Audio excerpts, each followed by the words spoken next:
طب انتي عارفة بناكل ليه؟ يعني عارفة الأكل بيروح فين بعد ما نبلعه؟ نور قالت بيروح لبطننا.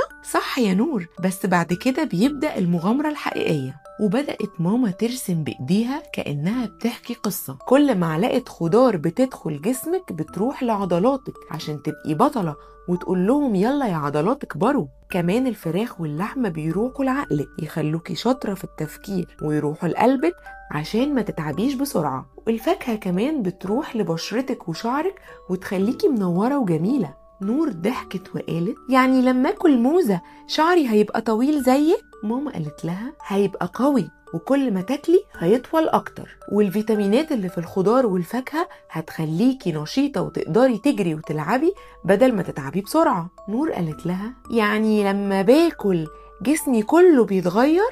بالظبط، جسمك بيشتغل زي المصنع، والمكونات اللي بيشتغل بيها المصنع هي الأكل اللي بتخليه يشتغل أحسن وأسرع. نور بعد ما سمعت كلام ماما فكرت، هي مش بتحب الأكل ولا مكسلة تاكل وزهقانة منه؟